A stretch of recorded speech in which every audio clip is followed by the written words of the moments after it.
अगर संसार में ऐसा प्राणी होता जिसकी आंखें लोगों के हृदय के भीतर घुस सकती, तो ऐसे बहुत कम स्त्री पुरुष होंगे जो उसके सामने सीधी आंखें करके ताक सकते।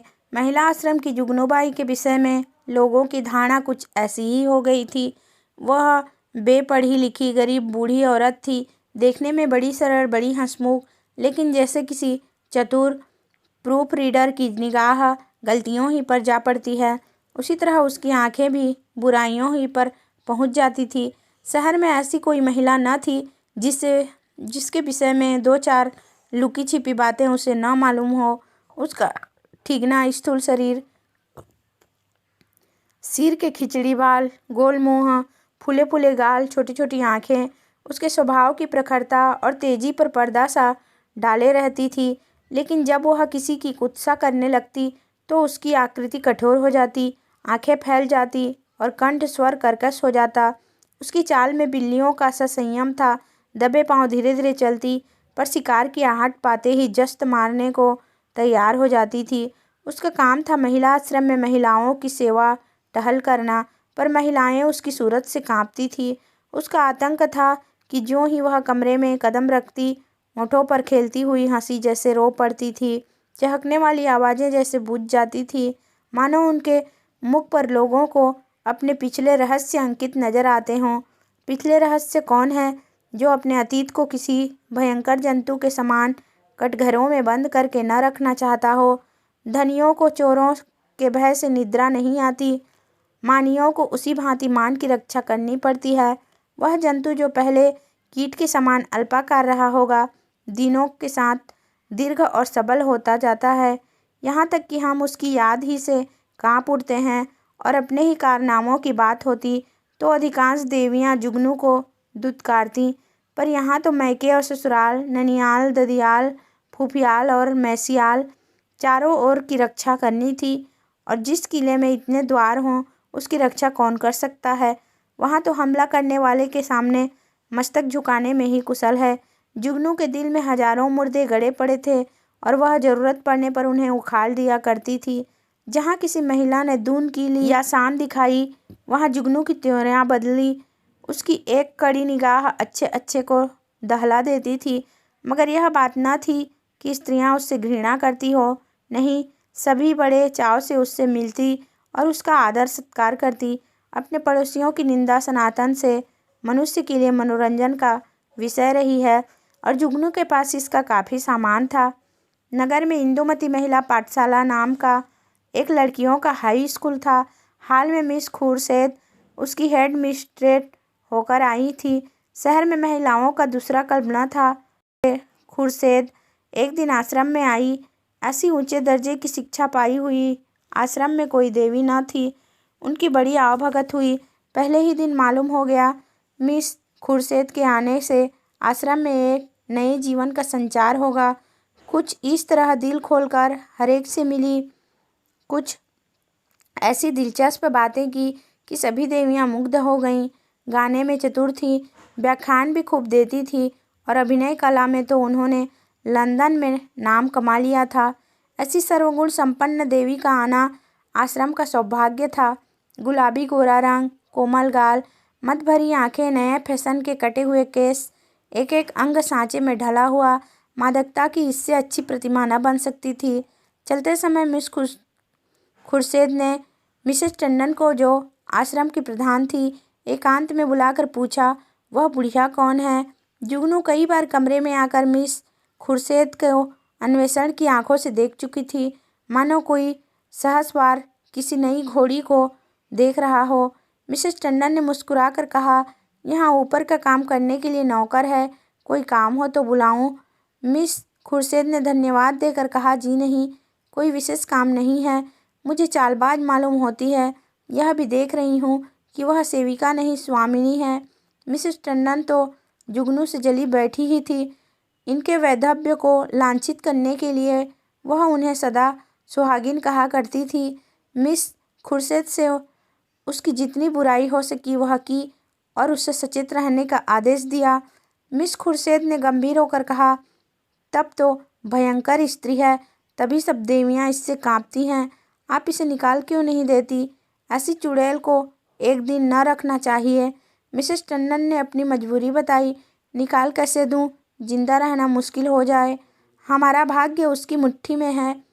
आपको 2-4 दिन में उसके जौहर खुलेंगे। मैं तो डरती हूँ कहीं आप भी उसके पंजे में न फंस जाएं। उसके सामने भूलकर भी किसी पुरुष से बातें न कीजिएगा। इसके गोयंदे न जाने कहाँ कहाँ लगे हैं। नौकर से मिलकर भेद यह ले, डाकिये से मिलकर चिट्ठियाँ यह देखें, लड़कों को फुसलाकर घर का हाल यह पूछे। इस राण को खुफिया पुलिस में जाना चाहिए था। यहाँ न जाने क्यों आ मरी। मिस खुर्शीद चिंतित हो गई, मानो इस समस्या को हल करने की फिक्र में हो। एक क्षण बाद बोली, अच्छा मैं इसे ठीक करूँगी। अगर ना निकाल दूँ तो कहना। मिसेस टंडन, निकाल देने ही से क्या होगा? उसकी ज़बान तो न बंद होगी। तब तो वह और भी निडर होकर कीचड़ फेंकेगी। मिस खुर्शीद ने निश्चिंत स्वर में कहा, मैं उसकी ज़बान भी बंद कर दूंगी बहन। आप देख लीजिएगा। टके की औरत यहाँ बादशाहत कर रही है। मैं यह बर्दाश्त नहीं कर सकती। वह चली गई तो मिसेस टंडन ने जुगनू को बुलाकर कहा, इस नई मिस साहब को देख, यहाँ प्रिंसिपल है। जुगनू ने द्वेष भरे हुए स्वर में कहा, आप देखें, मैं ऐसी सैकड़ों छोकरियाँ देख चुकी हूँ। आँखों का पानी जैसे मर गया हो। मिसेस टंडन धीरे से बोली, तुम्हें कच्चा ही खा जाएगी। उनसे डरती रहना। कह गई है मैं इसे ठीक करके छोड़ूंगी। मैंने सोचा तुम्हें चेता दूं, ऐसा ना हो उसके सामने कुछ ऐसी वैसी बातें कह बैठो। जुगनू ने मानो तलवार खींचकर कहा, मुझे चेताने का काम नहीं, उन्हें चेता दीजिएगा। यहाँ का आना न बंद कर दूं तो अपने बाप की नहीं। वह घूम कर दुनिया देख आई है तो यहाँ घर बैठे दुनिया देख चुकी हूँ। मिसेस टंडन ने पीठ ठोकी। मैंने समझा दिया भाई, आगे तुम जानो, तुम्हारा काम जाने। जुगनू आप चुपचाप देखती जाइए, कैसा तिगनी का नाच नचाती हूँ। इसने अब तक ब्याह क्यों नहीं किया? अमीर तो 30 के लगभग होगी। मिसेस टंडन ने रद्दा जमाया। कहती है मैं शादी करना ही नहीं चाहती। किसी पुरुष के हाथ क्यों अपनी आज़ादी बेचूं? जुगनू ने आंखें नचाकर कहा, कोई पूछता ही ना होगा। ऐसी बहुत सी कुंवारियाँ देख चुकी हूँ। 70 चूहे खाकर बिल्ली चली हज को, और कई लड़कियाँ आ गई और बात का सिलसिला बंद हो गया। दूसरे दिन सवेरे जुगनू मिस खुर्शीद के बंगले में जा पहुँची। मिस खुर्शीद हवा खाने गई हुई थी। खान सामा ने पूछा, कहाँ से आती हो? जुगनू, यहीं रहती हूँ बेटा। मैम साहब कहाँ से आई हैं? तुम तो इनके पुराने नौकर होंगे। खान सामा नागपुर से आई हैं। मेरा घर भी वहीं है। 10 साल से इनके साथ हूँ। जुगनू किसी ऊंचे खानदान की होगी। वह तो रंग ढंग से ही मालूम होता है। खान सामा, खानदान तो कुछ ऐसा ऊंचा नहीं। हाँ, तकदीर की अच्छी हैं। इनकी माँ अभी तक मिशन में 30 पाती हैं। यह पढ़ने में तेज थी। वजीफ़ा मिल गया, विलायत चली गई। बस तकदीर खुल गई। अब तो अपनी माँ को बुलाने वाली हैं, लेकिन वह बुढ़िया शायद ही आए। यह गिरजे विरजे नहीं जाती, इससे दोनों में पटती नहीं। जुगनू, मिजाज की तेज मालूम होती है। खान सामा, नहीं, यूँ तो बहुत नेक हैं, गिरजे नहीं जाती। तुम के नौकरी की तलाश में हो, करना चाहो तो कर लो। एक आया रखना चाहती हैं। जुगनू, नहीं बेटा, मैं अब क्या नौकरी करूँगी। इस बंगले में पहले जो मेम साहब रहती थी वह मुझ पर बड़ी निगाह रखती थी। मैंने समझा चलूँ नई मेम साहब को आशीर्वाद दे आऊँ। खान सामा, यह आशीर्वाद लेने वाली मेम साहब नहीं हैं। ऐसे से बहुत चिढ़ती हैं। कोई मांगता आया और उसे डांट बताई। कहती हैं बिना काम किए किसी को जिंदा रहने का हक नहीं है। भला चाहती हो तो चुपके से राह लो। जुगनू, तो यह कहो इनका कोई धर्म कर्म नहीं, फिर भला गरीबों पर क्यों दया करने लगी। जुगनू को अपनी दीवार खड़ी करने के लिए काफ़ी सामान मिल गया। नीच खानदान की है, माँ से नहीं पड़ती, धर्म से विमुख है। पहले घावे में इतनी सफलता कुछ कम न थी। चलते चलते खान सामा से इतना और पूछा, इनके साहब क्या करते हैं? खान सामा ने मुस्कुरा कर कहा, इनकी तो अभी शादी ही नहीं हुई, साहब कहाँ से होंगे। जुगनू ने बनावटी आश्चर्य से कहा, अरे अब तक ब्याह ही नहीं हुआ? हमारे यहाँ तो दुनिया हंसने लगे। खान सामा, अपना अपना रिवाज है। इनके यहाँ तो कितनी ही औरतें उम्र भर ब्याह नहीं करती। जुगनू ने मार्मिक भाव से कहा, ऐसी कुंवारियों को मैं बहुत देख चुकी। हमारी बिरादरी में कोई इस तनो रहे तो थोड़ी थोड़ी हो जाए। मुदा इनके यहाँ तो जो जी में आवे करो, कोई नहीं पूछता। इतने में मिस खुर्शीद आ पहुंची। गुलाबी जाड़ा पड़ने लगा था। मिस साहब साड़ी के ऊपर ओवरकोट पहने हुए थी। एक हाथ में छतरी थी, दूसरे में छोटे कुत्ते की जंजीर। प्रभात की शीतल वायु में व्यायाम ने कपोलों को ताज़ा और सुर्ख कर दिया था। जुगनू ने झुककर सलाम किया, पर उन्होंने उसे देखकर भी न देखा।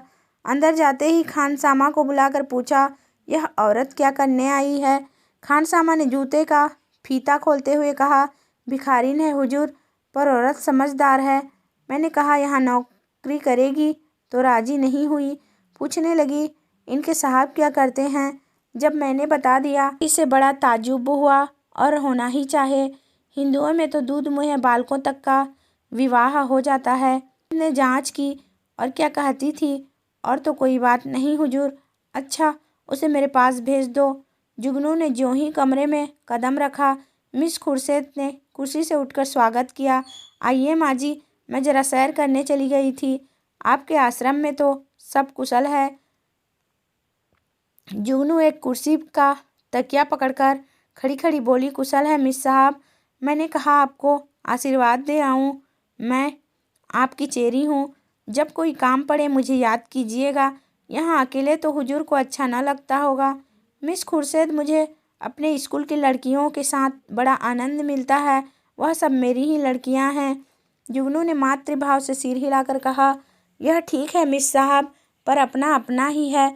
दूसरा अपना हो जाए तो अपनों के लिए कोई क्यों रोए? सहसा एक सुंदर सजीला युवक रेशमी सूट धारण किए, जूते चरमर करता हुआ अंदर आया। मिस खुर्शीद ने इस तरह दौड़कर प्रेम से उसका अभिनंदन किया, मानो जामे में फूली न समाती हो। जुगनू उसे देखकर कोने में दुबक गई। खुर्शीद ने युवक से गले मिलकर कहा, प्यारे, मैं कब से तुम्हारी राह देख रही हूँ। जुगनू से, माँ जी आप जाएं, फिर कभी आना। यह हमारे परम मित्र विलियम किंग हैं। हम और यह बहुत दिनों तक साथ साथ पढ़े हैं। जुगनू चुपके से निकल कर बाहर आई। खानसामा खड़ा था। पूछा, यह लड़का कौन है? खानसामा ने सिर हिलाया, मैंने इसे आज ही देखा है। शायद अब कुंवारापन से जी उबा, अच्छा तरहदार जवान है। जुगनू, दोनों इस तरह टूटकर गले मिले हैं कि मैं तो लाज के मारे गड़ गई। ऐसा तो जोरू खसम में नहीं होता। दोनों लिपट गए। लड़का तो मुझे देखकर कुछ झिझकता था, पर तुम्हारी मिस साहब तो जैसे मतवाली हो गई थी।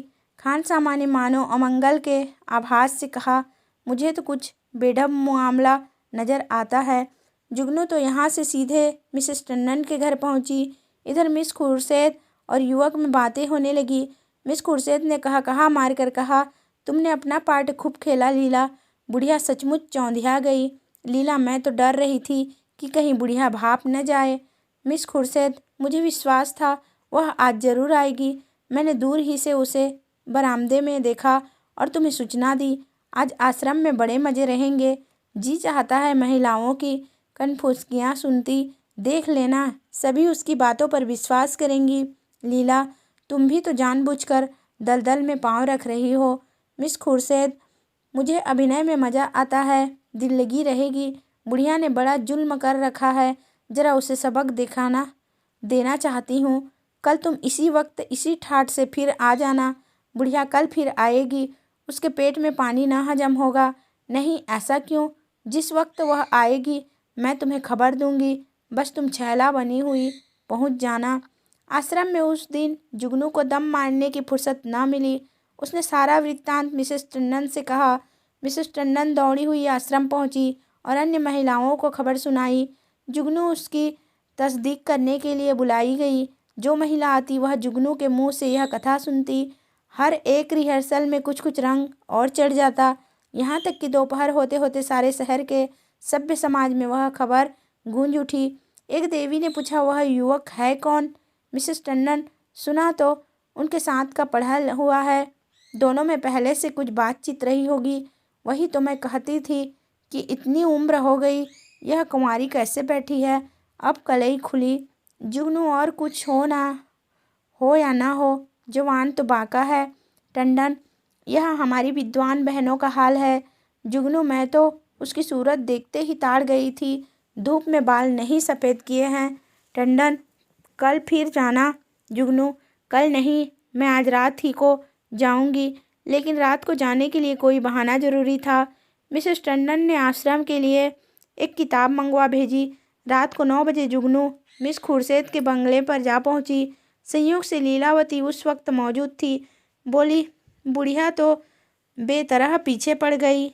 मिस खुर्शीद, मैंने तुमसे कहा था उसके पेट में पानी न पचेगा। तुम जाकर रूप भर जाओ। तब तक मैं बातों में लगाती हूँ। शराबियों की तरह अंट संट बकना शुरू करना, मुझे भगा ले जाने के प्रस्ताव भी करना, बस यूँ बन जाना जैसे अपने होश में नहीं हो। लीला मिशन में डॉक्टर थी, उसका बंगला भी पास ही था। वह चली गई तो मिस खुर्शीद ने जुगनू को बुलाया। जुगनू ने एक पुर्जा उसको देखकर कहा, मिसेस टंडन ने यह किताब मांगी है। मुझे आने में देर हो गई। मैं इस वक्त आपको कष्ट न देती, पर सवेरी ही वह मुझसे मांगेगी। हज़ारों रुपये महीनों की आमदनी है मिस साहब, मगर एक एक कौड़ी दांत से पकड़ती हैं। इनके द्वारे पर भिखारी को भीख तक नहीं मिलती। मिस खुर्शीद ने पुर्जा देखकर कहा, इस वक्त तो यह किताब नहीं मिल सकती, सुबह ले जाना। तुमसे कुछ बातें करनी हैं। बैठो, मैं अभी आती हूँ। वह पर्दा उठाकर पीछे के कमरे में चली गई और वहाँ से कोई 15 मिनट में एक सुंदर रेशमी साड़ी पहने, इत्र में बसी हुई, मुंह पर पाउडर लगाए निकली। जुगनू ने उसे आंखें फाड़कर देखा। ओहो, यह श्रृंगार! शायद इस समय वह लड़का आने वाला होगा, तभी यह तैयारियां हैं। नहीं, सोने के समय कुआरियों को बनाव संवार की क्या जरूरत। जुगनू की नीति में स्त्रियों के श्रृंगार का केवल एक उद्देश्य था, पति को लुभाना। इसलिए सुहागिनों के सिवा श्रृंगार और सभी के लिए वर्जित था। अभी खुर्शीद कुर्सी पर बैठने भी न पाई थी कि जूतों का चरमर सुनाई दिया और एक क्षण में विलियम किंग ने कमरे में कदम रखा। उसकी आंखें चढ़ी हुई मालूम होती थी और कपड़ों से शराब की गंध आ रही थी। उसने बेधड़क मिस खुर्शीद को छाती से लगा लिया और बार बार उसके कपोलों के चुंबन लेने लगा। मिस खुर्शीद ने अपने को उसके कर पास से छुड़ाने की चेष्टा करके कहा, चलो हटो, शराब पीकर आए हो। किंग ने उसे और चिमटा कर कहा, आज तुम्हें भी पिलाऊंगा। प्रिय, तुमको पीना होगा, फिर हम दोनों नशे में प्रेम कितना सजीव हो जाता है, इसकी परीक्षा कर लो। मिस खुर्शीद ने इस तरह जुगनू की उपस्थिति का उसे संकेत किया कि जुगनू पर नज़र पड़ जाए, पर किंग नशे में मस्त था, जुगनू की तरफ देखा ही नहीं। मिस खुर्शीद ने रोष के साथ अपने को अलग करके कहा, तुम इस वक्त आपे में नहीं हो, इतने उतावले क्यों हुए जाते हो? क्या मैं कहीं भागी जा रही हूँ? किंग, इतने दिनों से चोरियों की तरह आया हूँ, आज से मैं खुले खजाने आऊँगा।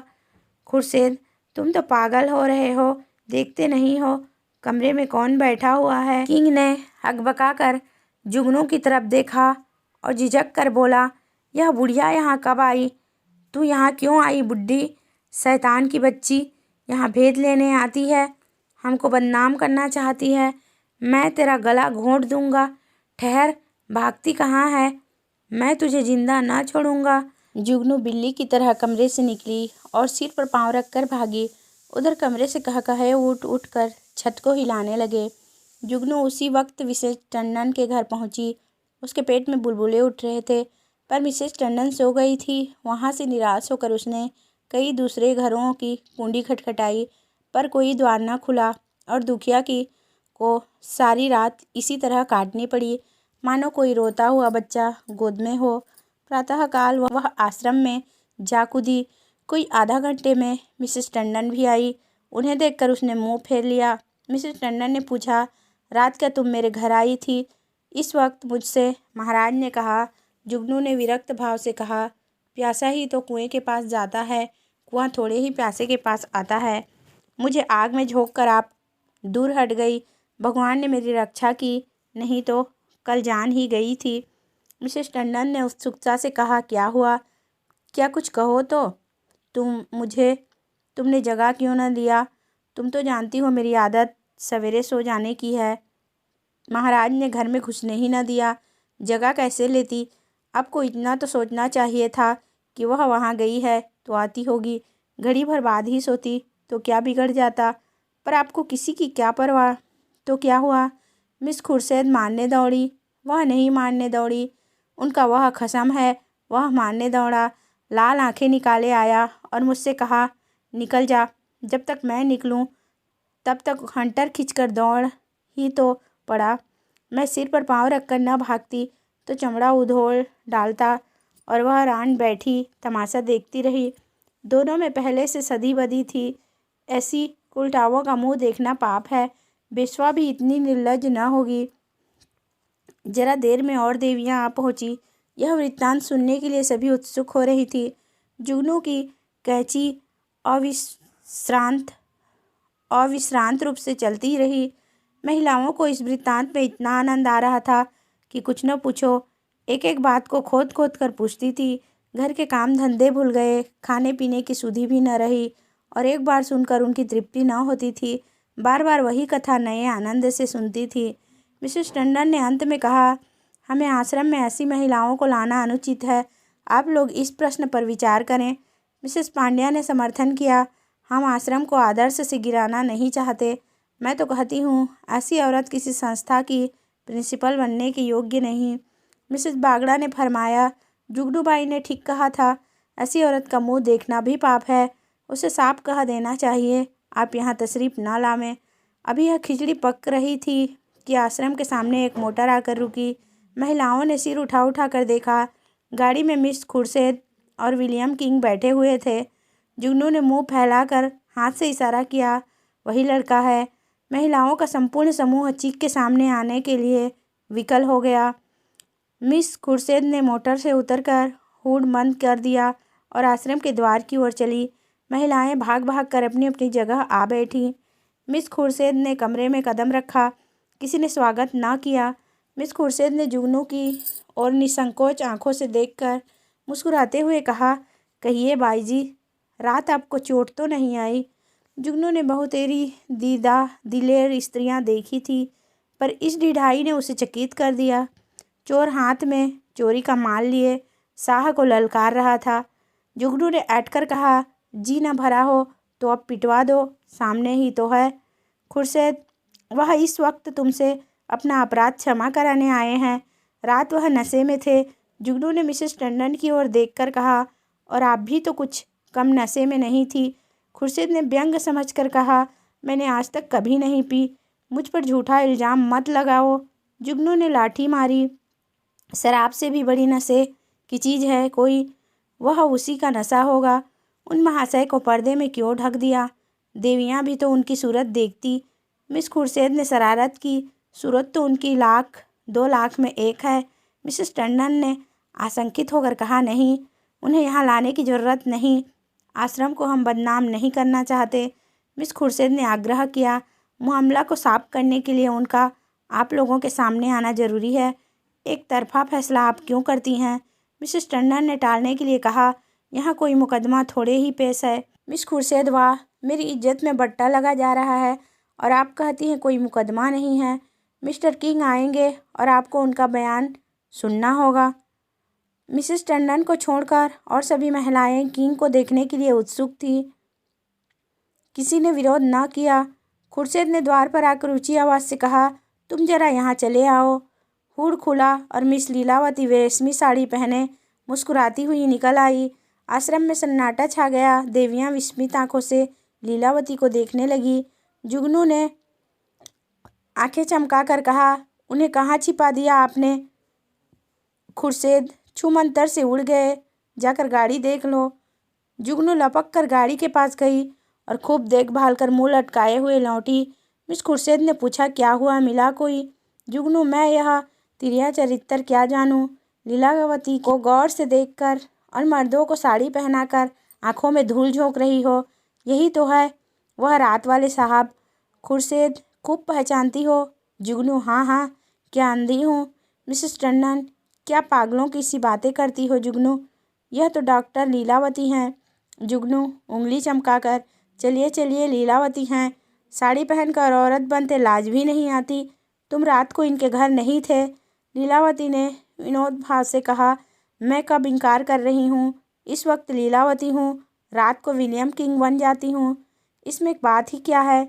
देवियों को अब यथार्थ की लालिमा दिखाई दी। चारों तरफ कह कहे पड़ने लगे।